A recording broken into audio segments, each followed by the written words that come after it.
An issue that grows increasingly wearisome is the whole debate and controversy about abortion. Now, if the so-called right to life people were correct in their premises, and a real human being was formed as soon as an egg was fertilized, then to abort such a human being would indeed be murder. The other side just assumes that you have a right to abort a baby for any reason, for any length of time, up until the moment of birth. Both sides are intellectually and philosophically ignorant, or maybe just stupid. In order for something to be murder, for example, you have to establish the notion that does it have rights, fundamental rights. Now, a gazelle does not have its rights violated when a lion kills it, because rights are a moral concept and lower animals have no need or basis for morality. So what is the basis for morality? Well, it's in the mind.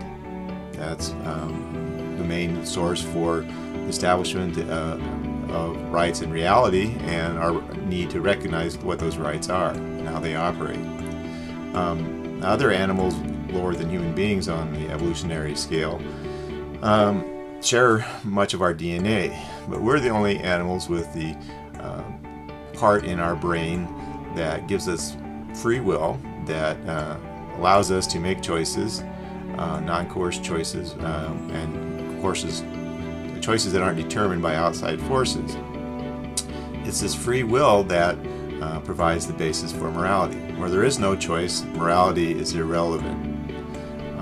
So free will and the mental and physical structures required to utilize that idea are the basis for morality. Only people have that.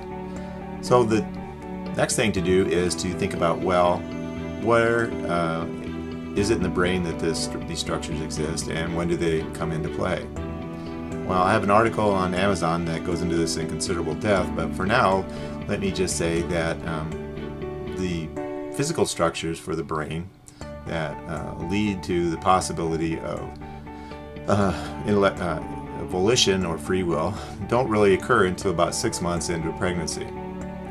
So any time up until then, you are, if you abort this fetus, you are indeed aborting a human fetus. I mean, it's certainly not a turtle fetus, but simply because this is a aspect of humanity does not make it a human being. That is a person with rights. Only people have rights.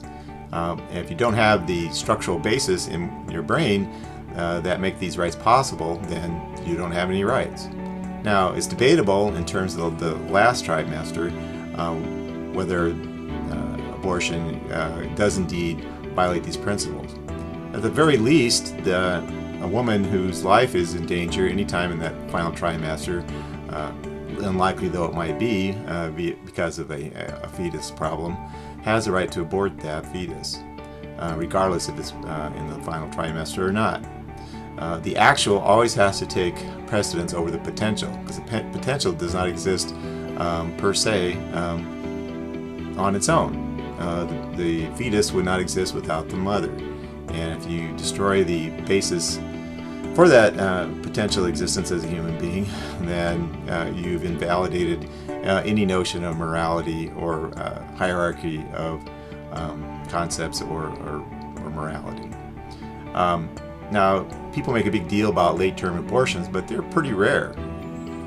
If a woman hasn't made up her mind in 6 months whether to get rid of this fetus, then there's a problem with that person. But I think even those kinds of situations are really rare. So the real issue is, when does the human fetus develop the brain structures that provide at least the rudimentary basis for free will? So anytime before 6 months, abortion should not be limited in any fashion whatsoever. After 6 months, we can debate that issue. But both sides just assume the truth of their beliefs, that either an embryo or fetus is a human being in the sense of a person rather than just a human fetus or a human embryo. And the so-called pro-choice side just assumes that a fetus has zero rights regardless of any circumstances. But everything exists in a particular context, and to ignore that context, to ignore the context of rights, freedom, what makes those possible, is to commit intellectual fraud. But don't get me started.